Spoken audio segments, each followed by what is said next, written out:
Welcome everybody to Mental Fitness. I'm Sarah Blessing with Project Next, and I cannot wait to interview my next guest that I asked to come on this show, and she's so brave to do it. It is Reverend Barbara Berry-Bailey. That is a tongue twister. So I'm going to call her Barbara. And Pastor Barbara. Pastor Barbara. And she is pastor of Our Savior's Lutheran Church, which is in Denver. Colorado. Mm-hmm. And she is also a DEIA educator. And we are going to talk about that because that has been under attack. DEI is a word that has an acronym that has been attacked by the super far to the right people. It's been trolled online as this awful, horrible thing that's attacking white people and white culture and how we need to go after it. And so let's go into it. Also, Reverend Barbara, you are 73 and you have lived some life, and I want to know about your childhood. I want to know some about the segregation that you lived through and what it's like being a Black woman in America now when you were little. I want to get into it because I want to help. I want to help social justice and equality. And so I really just am going to pick your brain and your knowledge and your wisdom. So I'm so excited. Reverend Barbara, how are you today? And thank you. I'm doing well, and I'm humbled and honored to be here. You know, we've had conversations before. I'm not worthy. Only because, being a Lutheran pastor in the Evangelical Lutheran Church in America, I have sister friends, African-American women, African descent women, because they're not all African-American women. I mean, they have doctorates, and I said, in comparison to them, I'm just a scrub woman. No, you were on an episode, I believe it was about 3 weeks ago, with Pastor Rich, where we talked about ICE and immigration. And that's when I realized your wisdom is fantastic. The way you simplify complex situations is what I am searching for. I'm searching for the best words to use to bring peace and unity to our country when we are being divided by social media, by hate, by fear. And so I am so excited you're here today. So you are very worthy. So thank you for coming, even though for some reason you didn't think, no. And also send me those amazing women my way. I would love to interview them. So just tell us a little bit about yourself. And I really want to get into the race, the gender, what it's like to be a Black woman in America. So can you just tell us a little bit about your life, and then I'm going to ask you some questions. Sure. At this point in life, I look back, I've lived in several parts of the United States. People, see the clerical shirt and the cross, and the assumption is that I've always been a pastor. Well, if you know anything about the Lutheran Church, the Lutheran Church has not always ordained Lutheran women. Has not ordained women.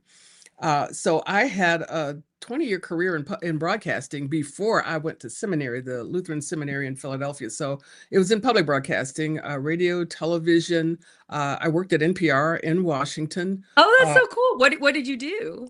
So I was not on the air in Washington. I was in a department at the time called representation, which was, I used to work with all of the member stations. And I worked with news stations that were just building. So I built a public station. One was in Missouri, and I won't get specific, but one was in Missouri where there was a student station. So this was back in the 70s and the 80s, in the early days of public broadcasting, when someone would ask me, well, what do you do? And I said, I work in public radio. And they would say, well, what's that? I mean, it was just coming. Oh, that's neat. Wow. Yeah, it was just coming. So it's really interesting to be on this side where everybody says, oh, I only listen to NPR. And I think there was a time when there were people who had no idea what that was. So I worked in local stations, and I also worked in public television in development at a time. I remember a time when stations didn't have to go on the air and do fundraisers. I mean, there are people who say, what do you mean? I said, well, at the There was a time. time when There was a NPR was publicly funded it enough. was NPR and PBS stations, were Like, think about funded. Sesame Street. I think Sesame Street's moving to Netflix now. Yeah, because Yeah. of what's going on in the country now. Yes. Yeah, but yeah, I predate Sesame Street. Can you believe that? Well, I did hear like a few years ago, Sesame Street turned 50. So yeah, Yep, it is, yeah, that is pretty amazing. Okay, so that's really cool that you got your start in like public in public broadcasting. broadcasting. And when do you know the year that Lutherans allowed women to be Oh, reverends? you're gonna give me it was It doesn't have to be exact, just around 80s, 90s, 2000, no, 2010. it was in the 70s. I have Oh, a very okay. good friend, one of these brilliant women, who was one of what they used to call the Magnificent Seven. There were seven women who the first seven women who were ordained. Oh, Um, neat. yeah, and that was, I'm gonna say she was had to have been in the 70s, mid to late 70s. And the thing about, even as I speak, you can research that. You can just go on and Google when was the first Yeah, woman yeah, yeah. ordained in the Somebody Luther in wants to the put it in the comments, look it up. Yeah, that's yeah, the interesting. Lutheran Church in America, it was called I just want to LCA. shout out the Lutheran religion because one of the problems I have with Catholicism is we still do not have women priests. Right. And And that is that. So I there are also think two. that they should be able to be married. I There is think a that more conservative branch of the Lutheran Church, and I'm going to just make a correction. It's the denomination, not the religion. The religion is Christianity. oh, Um, thank you for tell okay. it. I'm gonna get it wrong. Yeah, Yeah, thanks. no, the religion is Christianity. And I grew up in the more conservative branch of the Lutheran Church. The Lutheran Church Missouri Synod still does not ordain women, and that's the church that I grew up in. I went to Lutheran schools. So the one you grew up in still doesn't allow women. You're in a different branch that does Yeah, allow women. I had to leave and join at the time, Lutheran Church in America, Hmm. in order to be ordained. Now you hear ELCA, and when we say Evangelical Lutheran Church in America, a lot of people are kind of turned off by the term evangelical. Yeah, I get that. Yeah, the white Christian nationalists have appropriated that word, and they've kind of soured it. The word, basically, it's a Greek word. It comes from a Greek word that just means good news. The Huh. euangelion is the good news, and Yeah, good news isn't so scary, but evangelicals yeah, now. but it loses something in the translation, as they say. So is the ELCA was a merger of three what we call predecessor church bodies: the LCA, Lutheran Church in America, the ALC, American Lutheran Church, and a group of churches called the Association for Evangelical Lutheran Church, AELC, which was a group of churches that split off from the Missouri Synod. So they all came together in 1987 and formed the ELCA, which is a church that ordains women. And in 2009, the church voted to also ordain members of the LGBTQIA plus community. Oh, that's beautiful because Yeah, that's and we even come more under a rare. lot of fire from a lot of, I mean, that caused a split in the church. I mean, a lot of congregations left Yeah, after that I grew up Methodist, and we recently the Methodists had a split as well. over the Um, same issue. I Yeah. just want to say the issues that you're talking about, the just women getting to be leaders in church organizations, allowing the pride community to be accepted and to be able to work. This is a main reason why I do not attend a church. I cannot handle people using the name of God to discriminate. And so it doesn't mean that I'm not Christian or that I don't pray or have my own faith, but I really struggle with institutions judgment because the Jesus that I believe in Mhm. does no such thing. Well, and So that was my understanding growing up in the Missouri Synod. Like I said, going to schools, I mean, day schools, not just Sunday school. I went to school Monday through Friday, and then Saturday for confirmation classes, and then Sunday for church. So there was a time when I was in the church 7 days a week. But I remember, and I had a heartfelt conversation with my pastor at the time. I was still in connection with. He died in 2021, right after COVID.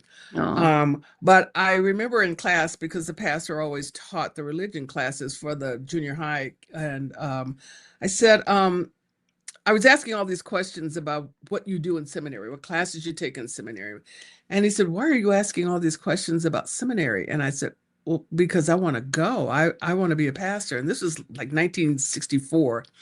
And he said, "Oh, well, the Lutheran Church does not ordain women." And at that time, I don't think any mainline Christian denominations were ordaining women, not the Presbyterians, not the wow. Episcopalians. So this is in the early 60s. So that was pretty brave of you to try to seek this out when there really wasn't that many roles offered to you. Yeah, well, there was Yeah. something you could be back then called a deaconess. So, Yes, and I yes. said, "Well, And they what's a put S deaconess?" on it, deaconess. Well, a deaconess, well, I mean, there were deacons and a deaconess, but a deaconess in Lutheran Church, you did have to have formal college degree in order to pursue that as a leader in the church. And my pastor then, Tom Vanderblom, and I'm going to say his name, he had a deaconess assigned to our congregation.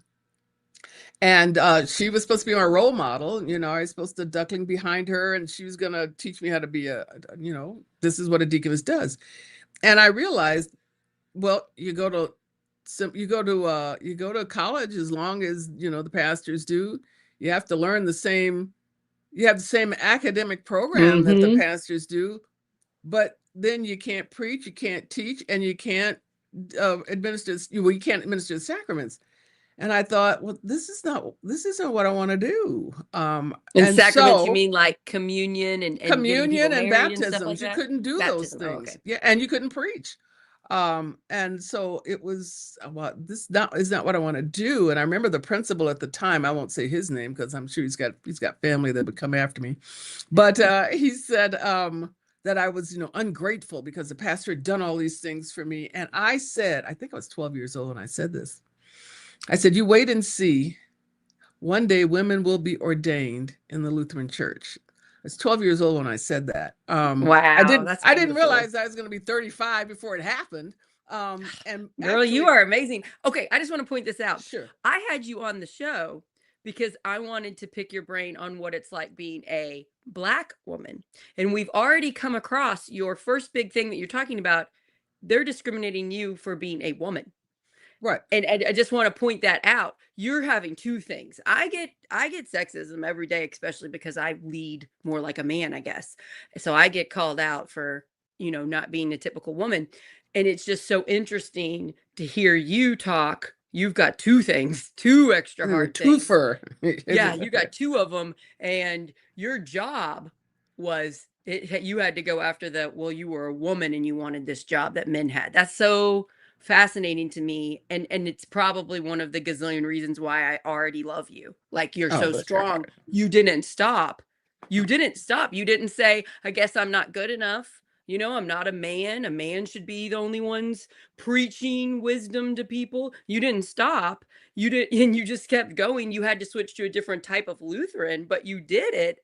That's amazing. And it took years, like you said. So it wasn't until you're 35. So that's really incredible. So thank you for sharing that story, and props to that type of Lutheran for doing that. We do recognize, especially when we talk about Christian nationalism, there is a lot of the authoritarian, it needs to be a white man ruling the churches type things going on, and it is accelerating.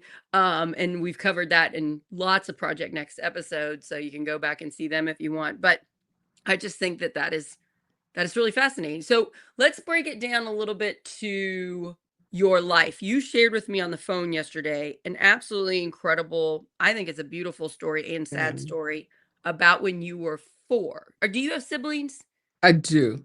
How many siblings do you have? I have 2. I'm the oldest of 3 daughters, my mother's daughters. So yeah, and I was a firstborn. I was an only child for about 6 years. My mother was an opera singer, but as anybody who has any sense of history would know that, African American women in the 50s trying to get roles you can forget about that. You could barely get jobs, outside the music field. She went to a college. She went to Wilberforce University in Ohio, and she would tell me stories about how the local movie theater there uh, did not allow Negroes, that was the word back then, Negroes to come in. So there were West Indian students who were on campus, but they would allow the West Indian students to come to the theater. And of course, so, like the way people present was like, well, how could you tell a West Indian, somebody from, Jamaica, from somebody who was from, Dayton, Ohio? And she said, well, we used to always speak with a West Indian accent. And that's how we got into the theaters, because if Oh, wow. So your mom changed her accent to she would be change her able to have accent so she access to could buy a places. ticket and go see a movie. Your Uh, mom, or just a little I know of your mom, she sounds so amazing. Like, well, the story that I shared yesterday that you asked me to share. My mom was a big movie fan, as am I, as are my children. You just kind of hand that down. So we were going to see a Disney movie. I'm from Detroit, and people who aren't aware, see, I have to choose my words carefully too. People who aren't aware always want to associate segregation to what happened in the South. Oh, that was a Southern thing. They used to go on the South. And while in the North, I did not experience any whites only signs. We didn't have signs in the North. You just knew where you didn't belong. You just didn't wow. go. It was people knew. I mean, it was word of mouth. I won't say it was unspoken, but I didn't grow up seeing signs in Detroit. But there was segregation. I remember sharing the story in a sermon, and the gentleman said, "In Detroit, there was segregation." I thought, yes, in Detroit, there was segregation. The story goes, so we go to see a Disney movie, which is the only movies my mother would ever take me to see when I was a child. We bought our ticket at the box office, and we walk in, and I head for the theater. And she said, no, we sit upstairs. And I said, why? The stairs, I'm headed and the stairs behind me.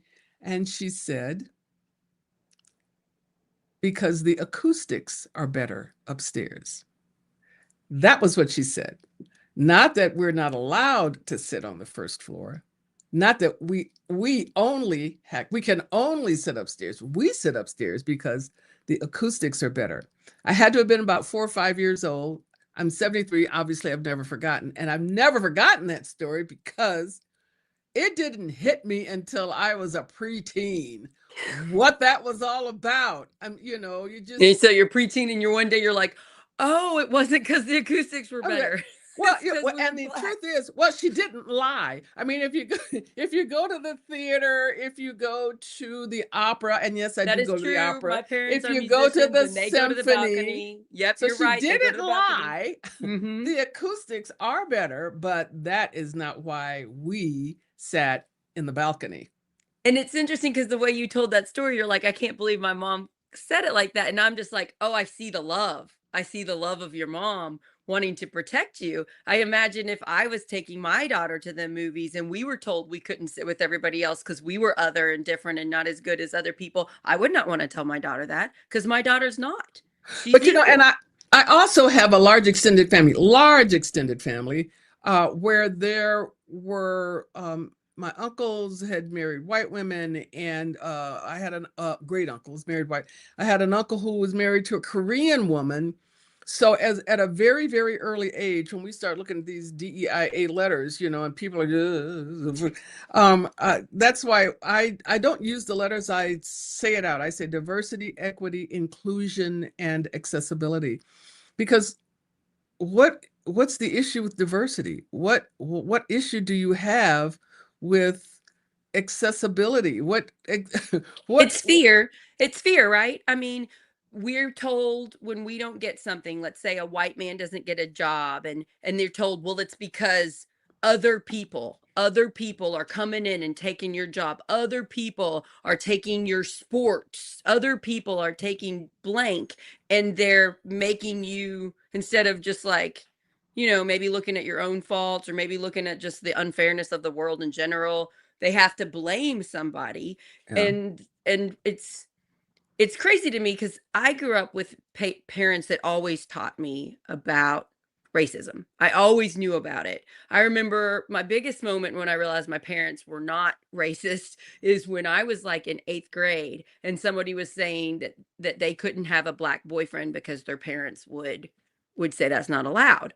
And so I went home and I was like, hey, which there were barely any black people at our school. So the likelihood of this happening was very rare. But I was like, hey, what if I had a black boyfriend? Would you guys let me have one? And they said, well, it depends on how he treats you. Is he good to you? That's what matters. And I was like, oh, yay. I don't think my parents are racist. And then my dad actually is a musician. He's retired from the Louisville Orchestra and he wrote pieces, several pieces trying to spread love and the opposite. And my favorite one he did was he took no, what's JFK's brother name? Robert Robert, Kennedy. Bobby He Kennedy, yeah. took he took Robbie Kennedy's speech in Indy the night that Martin Luther King was shot. Mm.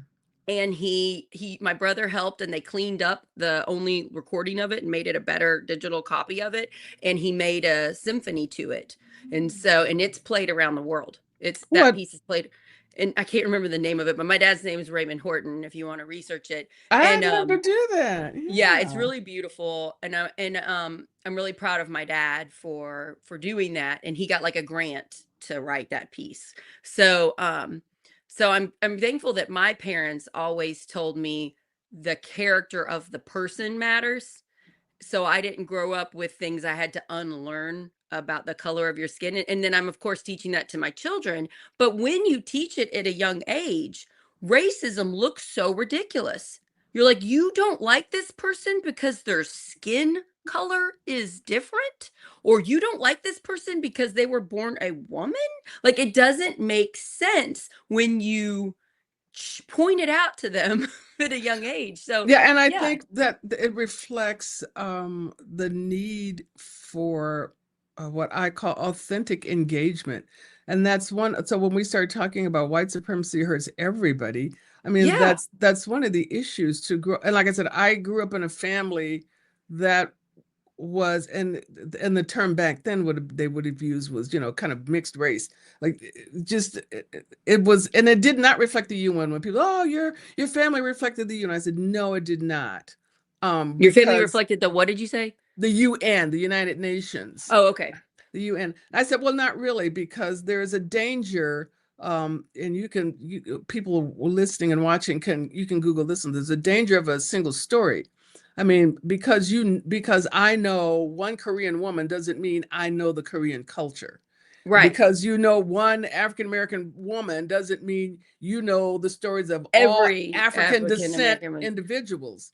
All right, You but mean you shouldn't just assume because I'm a white woman that you know everything about me, and because you're a black woman that I know everything about you? You mean I should actually get to know who you are as a person? So I had a very interesting story. I was sharing this with my daughter. I served in a congregation in Salt Lake City before I came to Denver, and there was a large Latino population close to where I lived. And so I would always shop at the carniceria looking for specific kinds of smoked meat that I couldn't find in the Kroger.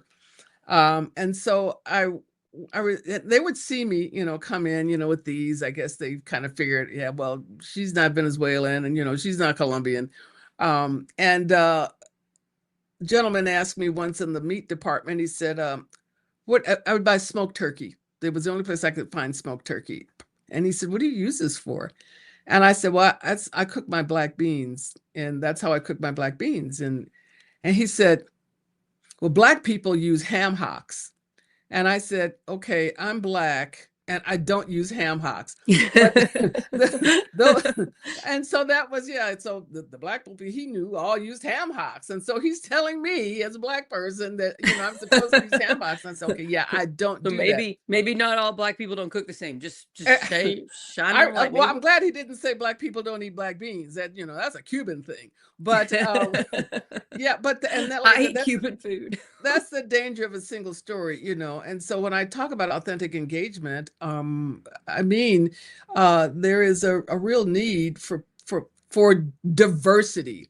I heard Tina Fey tell a story. She's not Black, everybody. Okay. So I heard Tina Fey tell a story about how the writers' room changed, and not even the culture, just what could get on Saturday Night Live because they had women in the writers' room. Oh, interesting. And she said, there are things that a guy would never have thought about, never have come up with, never would have landed, but you get a woman in the writers' room. I mean, and so she talks about diversity of all kinds. And so everybody profits from diversity. And it's not saying that, white men in the writing room of SNL is bad.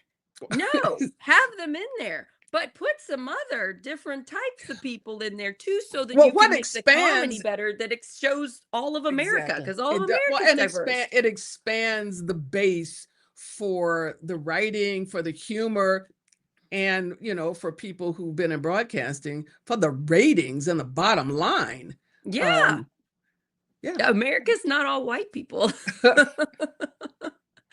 Yeah, that's you say it really well and eloquently, and I really appreciate that. People take this stuff personally. People think when I talk to you and highlight your beautiful life and how you're a beautiful, incredible person, people think that it means I'm dissing a white guy. I'm not dissing a white guy. I'm married to a white guy. I love him very much, And so if we just stop taking other people's goodness as personally hurting them, I think that we would be in a better place culturally. I just see that happening a lot. Everybody's taking everything so personally. Well, it's a mindset of scarcity versus abundance, that there's only so much room at the table. I've seen some meme. That is not true. Just pull up, get a bigger table. Get a bigger table. That's right. Or back in I think it was in the 80s, there was this concept of, I think they call it the green circle now, and it was about, just open the circle, open the circle. Yeah. It's not open pie. The circle. I've heard this one before. It's not pie. There, there's more than 8 pieces. There's enough for everybody. We just keep cooking. We just keep cooking pies. Here's another one. Here's a second one. Here's a third one. So if we stop looking at it like you coming to the table hurts me, it doesn't. A good quality person that has smart ideas, that is a loving person coming to the table and sharing their knowledge helps the world. But shutting I think that out. I'm gonna knowledge, for example. I'm going to go out on a limb here, and that even if a person has the wherewithal to step to the table, who may not be loving, if there is a smidgen, there's a smidgen of a light. If they've got the wherewithal to come to the table, there is room for transformation. So I like that. So you're saying it's okay for growth. It's okay for somebody to be scared. Let's say somebody that looks very different from you, that you've never seen before, comes and starts working for you. Maybe they have an accent. Maybe they have brown skin, and you're scared. That's okay. That's okay to be scared, but still just go ahead and judge them based on their character. Give them a chance. And it's okay to grow and change. That's such an important point, because on the far to the left, it's a lot of, if you don't 100% agree with everything I think, we can't be friends. And you're saying, no, where's the growth in that? We clearly still have racism as a problem. We clearly still have sexism as a problem. I'm okay with being friends with someone who's a little bit sexist, and then in them getting to know me, become a little less sexist. Like, I'm okay with that. And I like the way you said that. Yeah, I knew a gentleman in a congregation that I was serving who was against cross-racial adoptions. He had a real issue. He was African American. He had a real issue with white people adopting African American children. And I said, okay, I hear you. I hear you. So what happens to this child who gets left in the system? Okay, it's not as cut and dry as people want to make it. And so I said, if in fact, when I lived in Oak Park, Illinois, that was where I saw, I met a woman at a pizza parlor once And she, a white woman, had an African American daughter. I had just moved there from Philadelphia, and the little girl had on a Franklin Institute shirt. Okay, and I said, "Are you guys from Philly?" We're looking for Philly connections. So I met her in the pizza parlor. We were talking, and we found out our kids went to the same school, and then she invited me to a picnic that was coming up that weekend because we had just moved there. And when we got there were all these white people with African American children, and I thought, I'm in the wrong place, because I'm not white. My child is African American, but I said, is this like a support group or something? She just said, well, no, that's just the way it's kind of shaken out. That's just the way it's happened. And my husband was dead by the time this happened, but I used to have conversations with him about this all the time. But what she shared with me was, yes, we do have these African American children, but we are also connected to the African American community, so that our children, don't grow up with any identity issues, which they would have in the United States. All right. And I want to say that may not happen someplace else, but in the United States, there's a culture associated with having that skin color. That is just the fact. Well, and being white being African American, in a white family. And how do white people address that? How do they deal with that? How do they help that child? It might feel lonely. Comb her hair for the child. Right. It might feel lonely for the child because they might not feel home in either place. And so there needs to be some sort of cultural education, acceptance, love there to make the child feel like he or she belongs. And that's where the word diversity and inclusion comes in. So when people are just so afraid, the child grows up in a diverse environment and has a clear understanding. I mean, that could cause like generational psychological issues. I mean, when things like that are ignored. So we know now how important it is for you to feel like you belong somewhere. It's really important. Like if you grow up and you realize you're gay and your culture doesn't accept it and you keep it from everybody, you really struggle with your own happiness and things just because you can't be you. Being you is so important. So, I don't think those of us that kind of grow up and we are comfortable in the culture we grow up in, we don't really fully understand it unless we learn about it, Yeah. So just getting to be who you are is really important in someone's happiness. Yeah, and that plays out generationally. I mean, then, when you raise your children, then hopefully, sometimes parenting is a roll of the dice. I mean, anybody who's ever had kids, it is hard. Things right, but yeah, generationally it'll play out. And I think the native wisdom is it takes 7 generations, to make that kind of a change.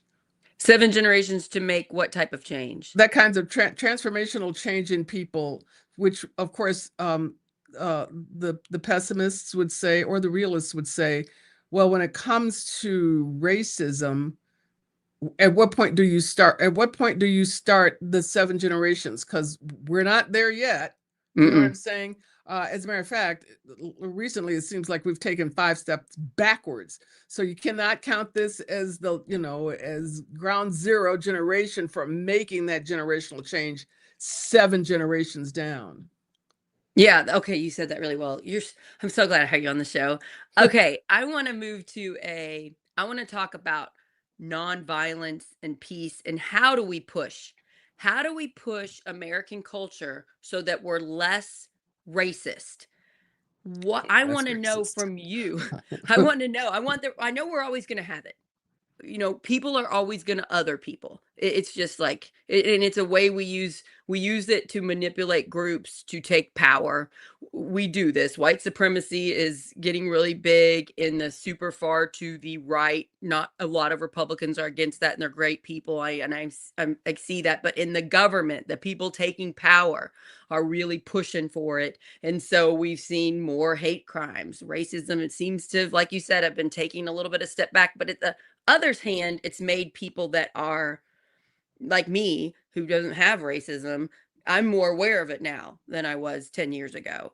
And I'm more concerned about it and I want to help more. So it's hurting, but also we're learning about it and we're pushing back and we're trying. My question for you is, what advice can you give someone like me who cares, but I'm not perfect. I haven't grown up in your life. I haven't seen what you've seen. I'm sure I get it some, but not as much as if it would have been me.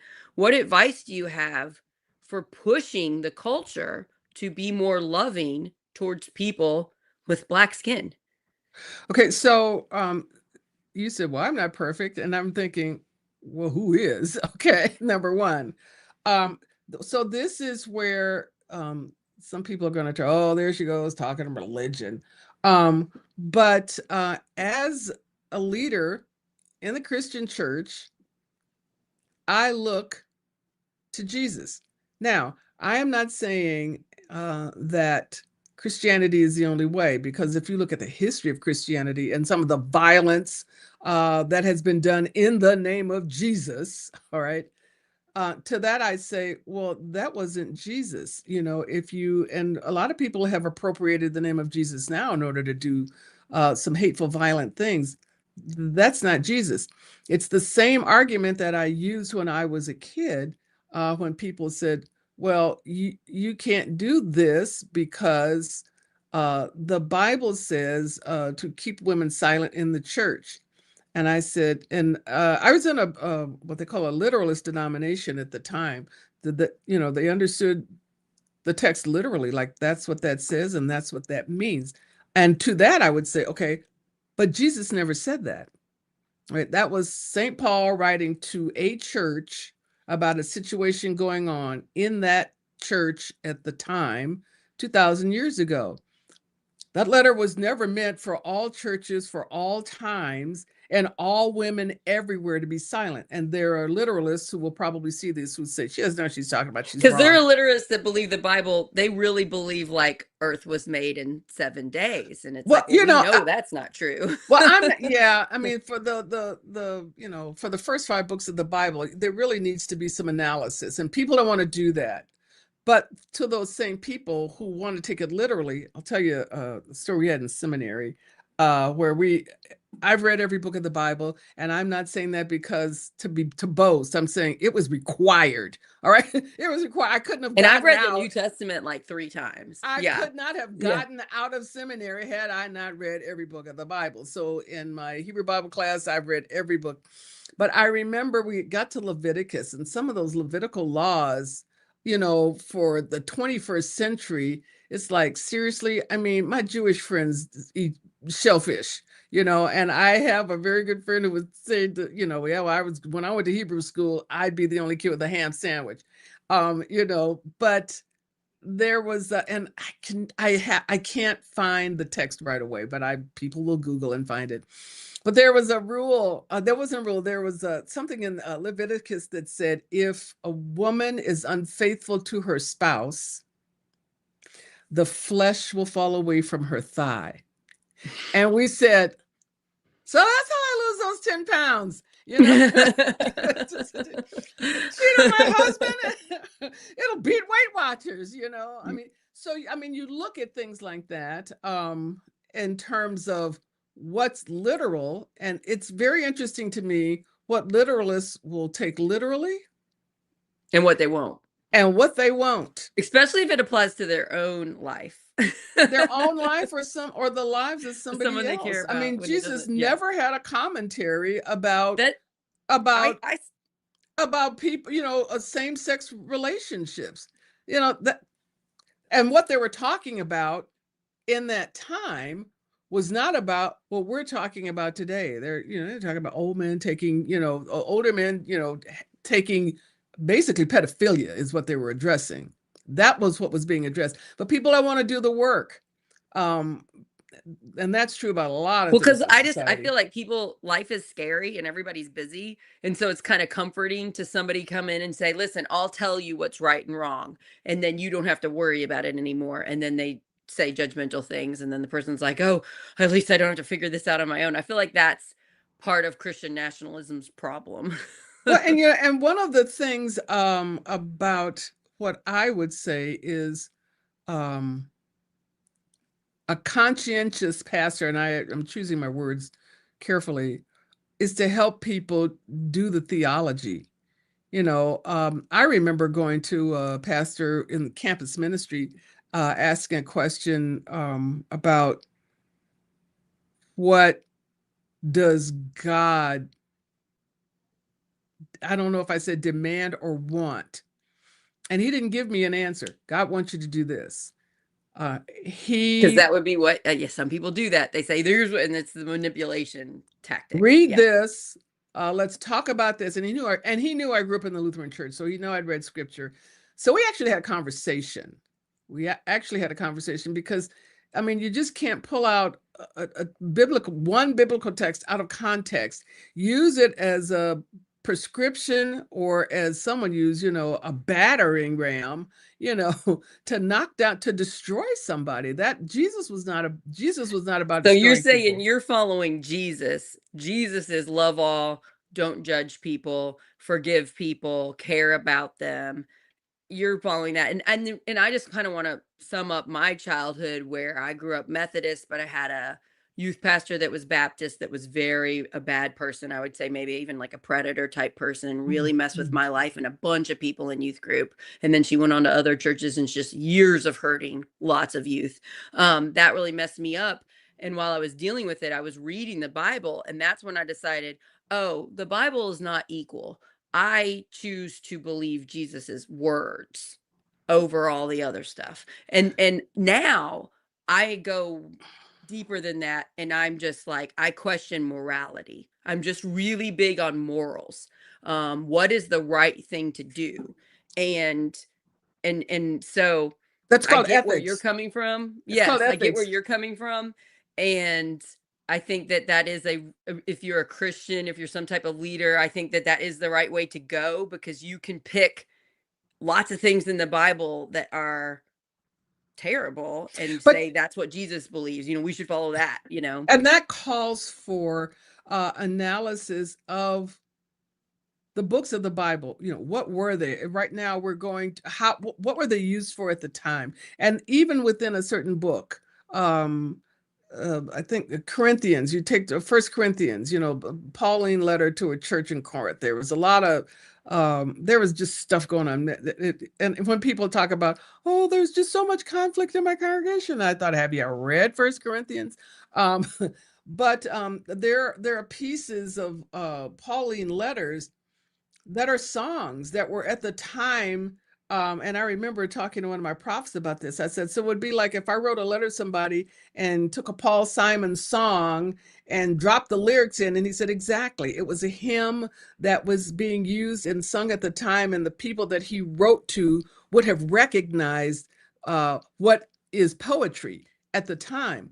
One of my favorite things about translation is many people know the story of Joseph and the Coat of Many Colors. Joseph, I mean, they did a Broadway musical, Joseph's Amazing Technicolor Dreamcoat.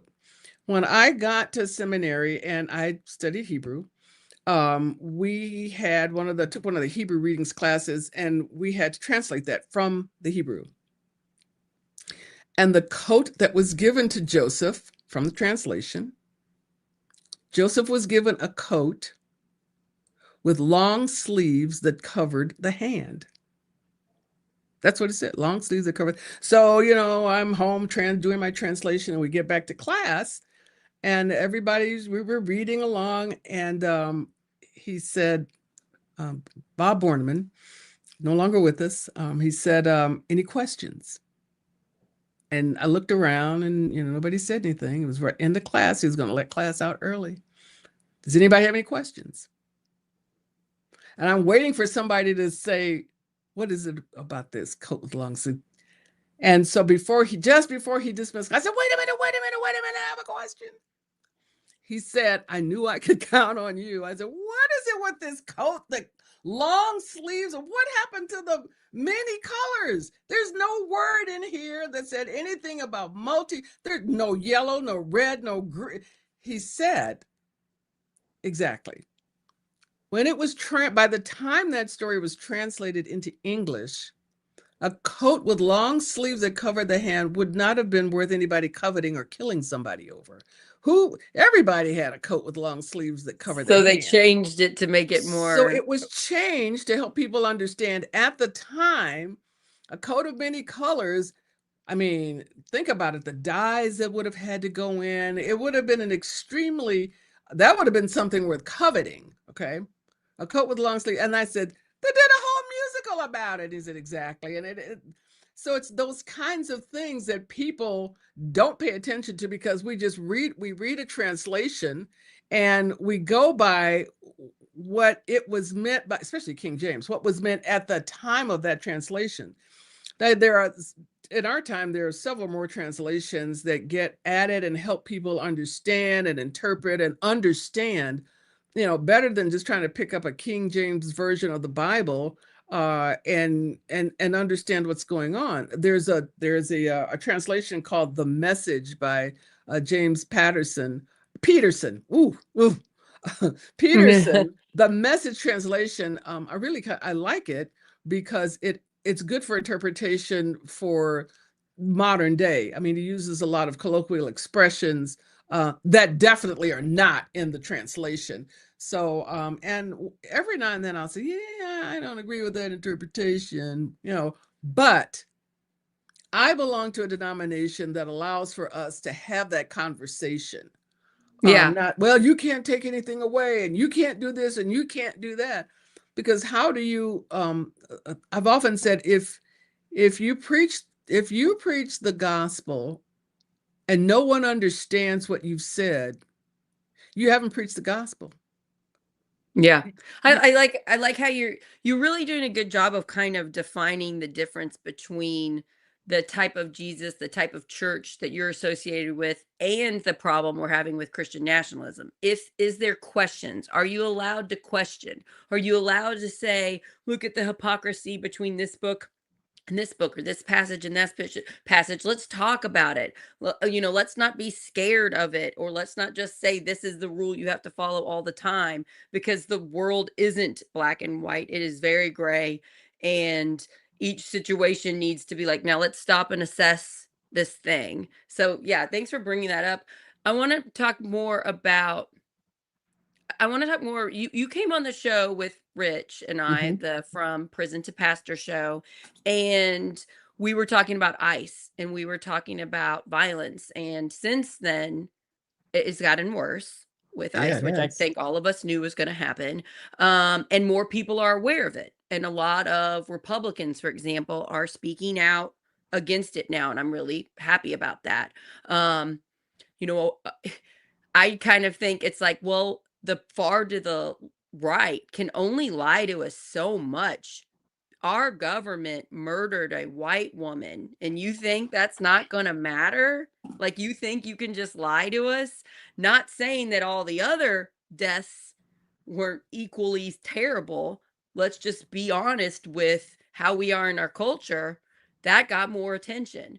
And so a lot of people are just now waking up, when you have been your whole life have been very aware of this Mhm. country Oh and yeah. Oh violence yeah. and Yeah. being scared for the way you look. Um, what wisdom do you have to these people just now waking up, to these people that have been fighting it for a while and are like, why didn't you care last year? Why didn't you care last month? What can we do? Because I want to invite them in, and I want to say it's okay that you didn't understand the problem. We're all uninformed on bunches of stuff. It's okay. And I want to say, let's, get you informed lovingly, and let's push society forward into a more unity place.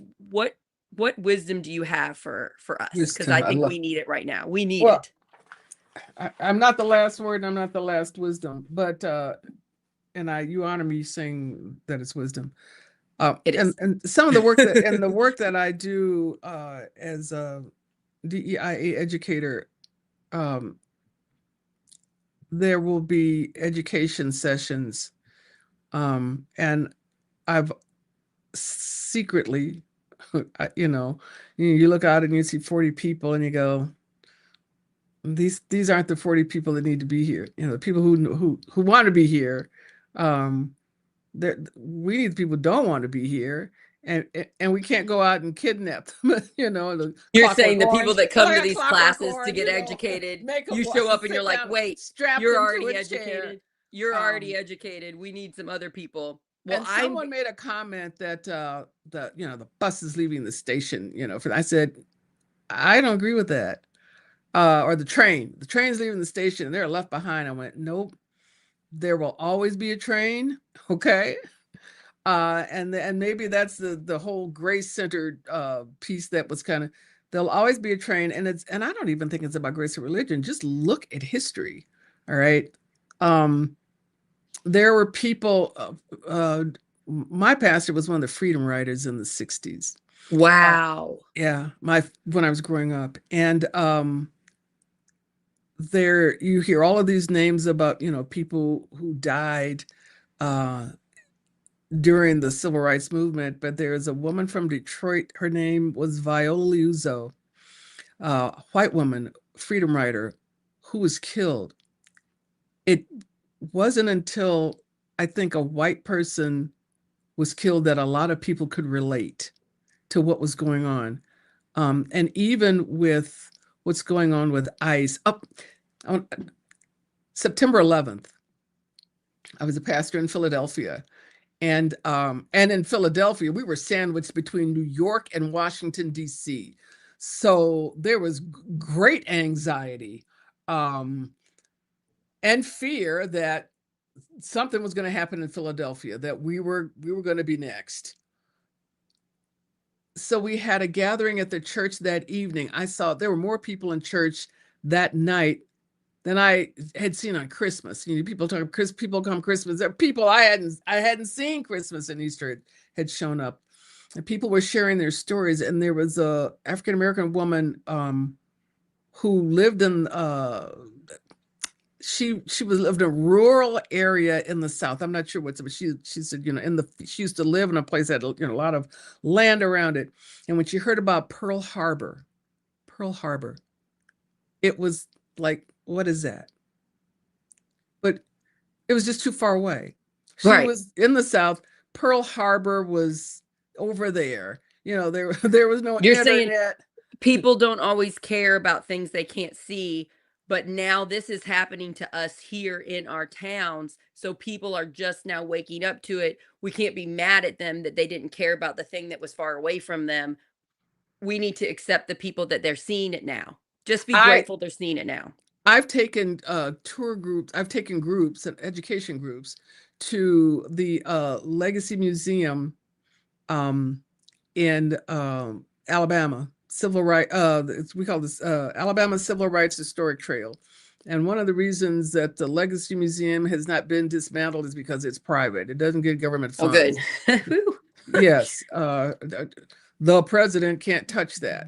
But I am amazed at the number of people who are my age and older who go in there and see all this video about what was going on in Alabama and Mississippi, and they had no clue. They didn't know. Like, how can you not know about the Montgomery bus boy? How can you not know these things? Well, I don't think I was taught it in school. I wasn't taught. I just went out and learned. But it was happening during our time. It was happening during our time. Wow. And they didn't know about yes, it. There was no internet. And one of the things about, Desert Storm, my brother-in-law was in Desert Storm.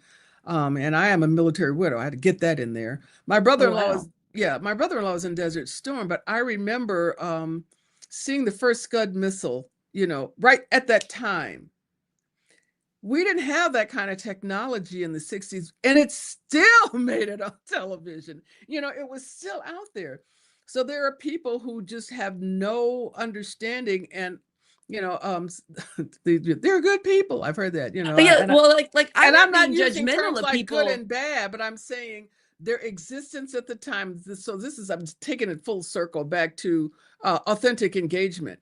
I mean, their existences did not allow them to have any kind of engagement to even know these kinds of things were going on. That's what I wanted to cover really fast, because it's a privilege that I know a bunch of stuff, because I don't have to work. I listen to a lot of podcasts. I talk to a lot of experts. I'm learning. Some of my friends are working 2 jobs. They're mom to several children. They are just trying to keep food on the table and Mm-hmm. keep them from staying housed, never to pay their rent every month. So it is a privilege to know what is going on in the news. Not every person gets that. So Right. we can't be judgmental about it. We can't say you're so stupid because you didn't see that a woman was shot by ICE 2 weeks ago. No, they might not have seen it because they're working and they're trying to pay their bills, or maybe they're sick, or maybe somebody they love is sick. We shouldn't judge why they don't know, and Well, just be happy when they do know. well, and to be honest, that morning I did not know, but I am a part of a group of people who said, did you see what happened? So it wasn't, so that's what I mean about engagement with people. Right. It wasn't, no person is an island, no person stands alone. I mean, that I'm part of a community that makes sure that I knew, as a pastor, I knew what happened. And there was a pastoral group where I heard that. We get together every Tuesday morning to study the upcoming texts. And it was in my pastor's group that we had this That sounds discussion. nice. That's Yeah. nice that you get to be with a group of people that work on that together. I like that. I wish I try to find groups because I get lonely sometimes doing what I'm doing. Yeah, that's really nice. Yeah, this is a really good topic, and I think you're doing a really wonderful job of explaining it. We just need more empathy. We need more empathy. We need to be empathetic to ourselves. Like, it's okay if I'm trying to help people in different, in diverse groups, and I don't always say everything right. Like, let's say I speak to a transgender person wrong, and they correct me. I don't have to take it personally. I can just be like, "Oh, I'm sorry. Let me try that again," or, I'm working on it, forgive me, and they'll forgive me. We need to allow for us to make mistakes when we help other groups that we aren't part of, and we also need to understand that people get manipulated. A lot of people on the internet, a lot of these people commenting right now have been manipulated to think these other people are monsters, and they've been told fake things about us. And we have to have empathy. I have empathy for the people calling me names right now. We have to realize they're scared and they've been lied to, and realizing you've been lied to is terrifying. Realizing you've been believing things that aren't true is scary, and not everybody can get themselves out of that. So if we all just came to a more empathetic, loving place and just pulled everybody where they were, let's say here's a not racist person and here's a racist person, and we friend them and we push them a little bit here, and then we talk to them again and we get them a little bit here, and maybe it takes a few years and maybe they don't ever get all the way over here, but maybe they get here, as opposed to being mean to them and putting them more racist, where they end up getting really extreme and maybe harming someone. And I think that is one of the strategies of the current administration. And I'm going to just do a shout out because there's only a little bit of time left about, I'm a big Twilight, the original Twilight Zone with Rod Serling. I know there's a whole generations that aren't familiar with that, but two of the channels, networks, do a marathon on New Year's Eve. And somebody says, "Well, do you have a date for New Year's Eve?" I said, "Yes, it's Rod Serling." And That's so cute. that's what I'm going to watch. But in a time when there weren't a lot of bells and whistles for television, that program did the best job of communicating visual truths about the human condition, about how we are. But there was one, He's Alive is the one that I said, oh my gosh, I hadn't seen this. And because a lot of times they'll put them on at midnight or 2 a.m. and you can't see them. If you go online and watch that episode, He's Alive, it's a playbook for what's going on in the United States right now. I said, I wouldn't call him I wouldn't say he's a prophet, but whoever wrote that script just basically had a sense of what human beings could do and would do if just kind of left without any sense of any ethical responsibilities. And that's the word I kept saying. You're an ethicist, and I suggest that I would invite you to take a course or do some reading in terms of ethics. I mean, it's ethics and morality, because where we Yeah. are right now is we're unethical and we're immoral as a people in a And I see way, my side, my left side that fighting it. people, well, and in a way, not that, this is something new, and I want to keep saying that, just, look at human history, not just, history of the United States and black and white and Native Americans and Latino. Look at human history, at what human beings do to one another. All right. But And see, it's that's what I wanted to say. The far to the left side says, well, they're being so evil and they're being so racist and sexist and against the pride community. We have to fight back. And it's like we fight back with love and nonviolence and peaceful protest. And yes, that is not always nonviolent to us. I get that. But that's the way we have to do it. If we actually want to make these systems better, we have to fight the bad with such good. And that is scary. and And you hold people accountable, in terms of, hold our legislators accountable, and hold our religious leaders accountable. All Yes, right. if you're a preacher, if you're a pastor out there calling out to be judgmental and hate-filled to groups that look differently than you, we need to say that is not Christian, that is not Jesus. We need to call that out. Yeah, I agree with you. Yeah. Yeah, and we need to call out our legislators. Wait, what you're doing is hurting a large population of Americans, and that is not right, and that is not ethical or moral.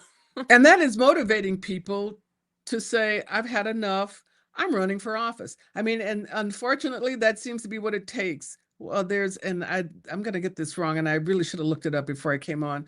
But that people won't change. And I don't like the word change. I want transform. There'll be no transformation until they're so uncomfortable with the status quo that they have to move. And so, I think that's what's going on. If I get It another is text going from on right now somebody, because the government is most certainly harming at least one person you love. Pride community, different race, different nationality, different language, whatever. well, They're even poor or a white disabled people. person, anybody. Yeah, yeah, Yeah, yeah. I mean, My children are being attacked with their public schools. Their white privileged children, they're being attacked with public education being defunded. Yeah, yeah. You're right. It's hurting everybody now. You're and I agree with you, and I do think there's going to be change, and I do think we're going to vote better in November. My hope is that my side is loving and welcoming to people just now waking up, just now also getting hurt, not being shamed and being, you should feel guilt for it. Just being like, we're so glad you're here now. Like the what is it, the prodigal son that's someone always saying. You just happy they're coming back. Yeah, they might oh, have done oh, wrong, but we're just happy, we're that's happy he's back. that's the parable. You're absolutely right. Very Yes, good. that it's like that. We should do it like that. And that's the message I really wanted to get across to all of us that are hurting and scared right now, because I got to admit, it's been a rough couple of weeks. It's been a rough couple of weeks with the news. I knew it was going to come in, but phew, I didn't see Venezuela coming. Well, I didn't see that one happening. But, it's going to get worse before it gets better. That's the other thing. It's right. Don't you think it's going to get I worse? do. And again, I want to reiterate, this is not the only time in American history where this kind of nonsense has happened. I know a woman who was born in a Japanese internment camp, in the United States. I mean, during World War II, they just stripped people of where they lived. I Uh, bet we've had women this year and last year that were delivering babies in ICE camps, don't you think? yes. Oh, definitely. I mean, history is repeating itself. Whew. So Yeah. Okay. what's going on is, it's happening to Latinos now. It happened to the Japanese during World War II. Um, African American people have been burnt out, and I mean, not burnt out. I don't mean, psychologically. I mean, people have gone into Black communities and burned their homes and oh yeah, and chased them out. I mean, um, that's something that happened here in Denver with the Asian population. That Wow. that it's not going on now. Someone told me that. I said, yeah. Where's the? Oh well, they were burnt out. Just angry They white just people like went burnt the in, neighborhood. You're saying they just burnt the burned down neighborhood the just to get neighborhood. rid of that Asian group.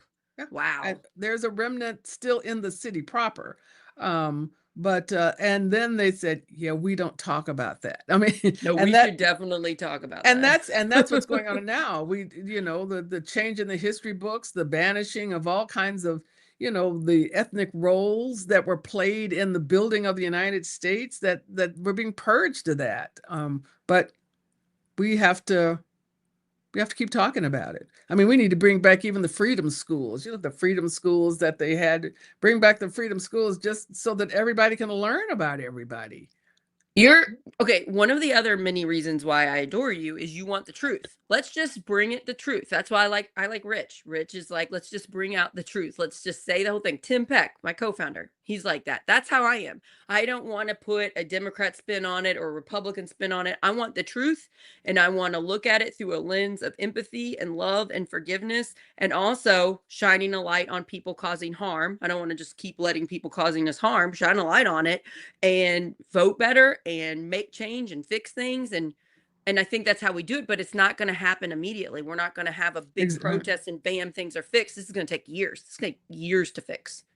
Well, and with the whole reversal of Roe v. Wade, they were playing the long game on that. That didn't just happen overnight. Um, Ever since we had the legislation, there were people working to overturn it. Probably they woke up the next day. All right. Yeah. They're playing the Yeah. long game.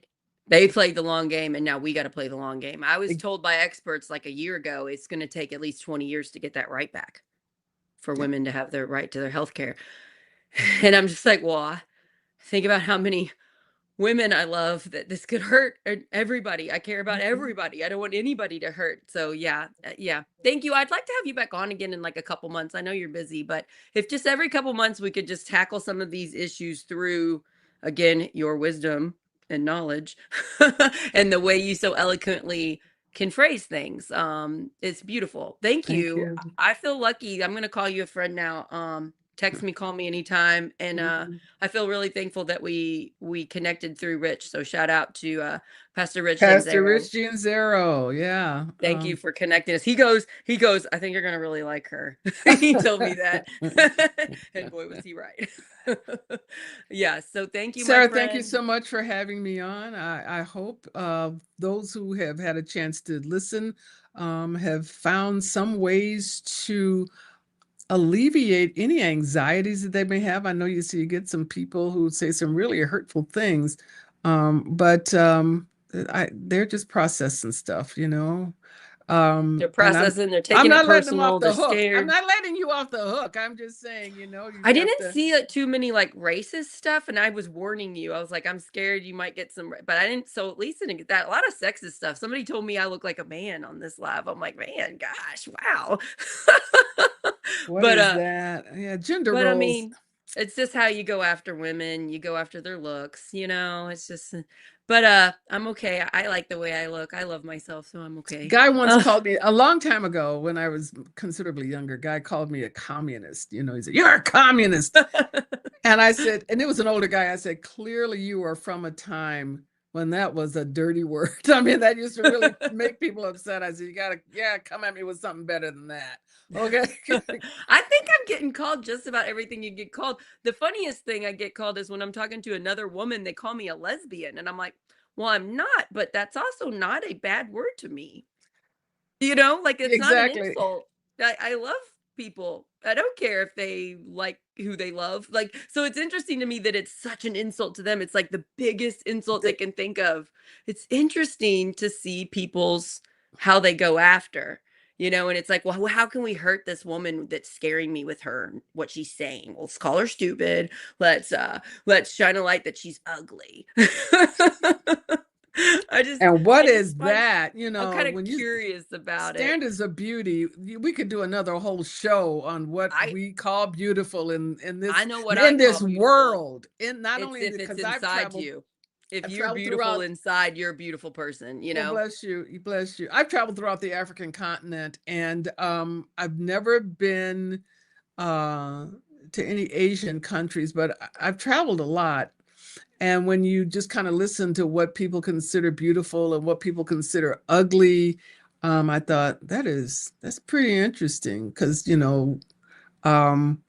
I think somebody made a comment about uh thin. It was a comedian traveled somewhere and his companion or his wife was what we would call overweight. Okay. And when he got there, the reception was, wow, how did you get like that?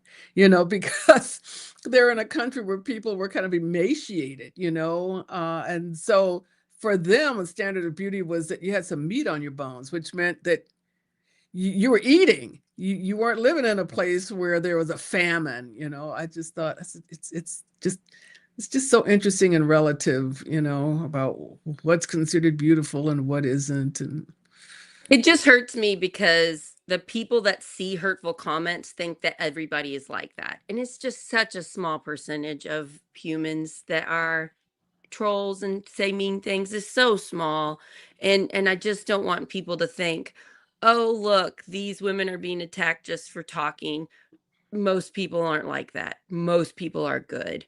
And it's sad that we have social media and that there aren't and that this happens all of the time. But I just want everybody to realize most people are good. And I bet these people, if I met them in person, most of them were great people. It's just weird, this society that we've built.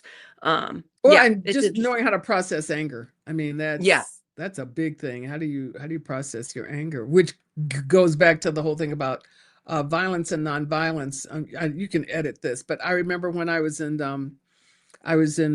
Johannesburg, sitting at I used to go to a B&B there when I was working, and I was sitting in the dining room having my dinner, and there was a group of Australians at another table, and I knew they were Australians because of their accent. And I was sitting alone, and the assumption is you see a black person in Johannesburg, they must be a South African, so Yeah. so when they were getting ready to leave, they said, well, you have a good evening. And I said, with my American accent, you have a good evening as well. And they said, oh, you're an American. And I thought, okay, I'm busted.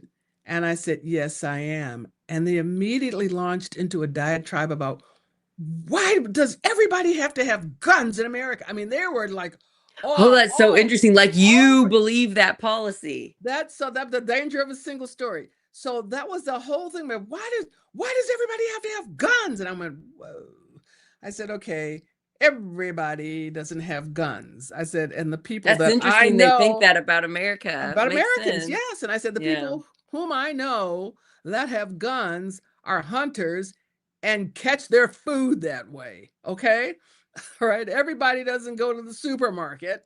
And you can't find rabbit, maybe in Paris, but You're just being truthful about it yeah, I said instead of being everybody doesn't political. have that. But when I mean, you just look at what's on our TV shows. I mean, some of the most successful television shows in the United States are shows where people shoot or get shot, or are definitely using guns. So this whole thing about nonviolence, um, for people, and I mean the word nonviolence, not hyphenated, not nonviolent, but nonviolence. That's a concept that I think is countercultural here. Yeah. Oh man, I can talk to you all day. Okay, I'll get off, and if you guys could please just share this show with anybody that may enjoy it, and just thank you so much. Thank you so much for doing this with me. I really appreciate it. You helped me. I like the thing about the single story, that we shouldn't just take everybody as a single story. Let's get to Right. know them individually, is a really nice way to put it. And that is, again, one of the reasons I wanted you on the show, because you're good at explaining complex things. Well, you live And long enough, you figure it out, That's so you let me know if you ever have like a big topic you want to come on Project Next and explain, and I'll have you on. And otherwise, I might just text you in a couple months and see if I can get you back on again. Thanks so much. Blessings Thank on you. you. With a name like Blessings, I'm going to offer more blessings to you. All righty. Thank you. Yes, you too. I hope you have the most wonderful week. And I'm glad we figured out the time changes Oh, because good you're in Lord. Denver. 73 Math years old, you think is I'd have not it my figured strong out point. by now. Math time change. No, not my strong point. So yeah. Okay, everybody, have a best day. Have a great Friday. Have a great weekend, and love to all of you. And just hang in there. We're not as extreme as it appears in America. Oh, I did a show with my friend Christopher, who's a Republican, and he's in Portugal right now. He's 21. And he was saying over in Portugal, they know everything that's going on in America, and it's not told through the lens of right or left. It's more just accurate of what's happening. And I'm like, wow, what would that be like? Just getting the news. Just the facts, as they said, Just the the facts, man. And it's like, you're so lucky because there's a lot of stuff going on, and it's pretty polarizing here in our country. And just realizing the world doesn't see it the way we do in America because of the division, because of the profiting off of our fears and our hate of one another. So I thought that was fascinating and made me feel better because not everybody is getting what we are getting. I'm glad in Portugal they're not getting that. I'm glad they don't have to experience it because you know what? It's not comfortable. It's not fun. It's not peaceful. So just to let everybody know, it's not the truth. This division is not the truth. Yeah. All right, everybody, have a great day. Thanks for taking so much time with me. Yeah. Bye, everybody.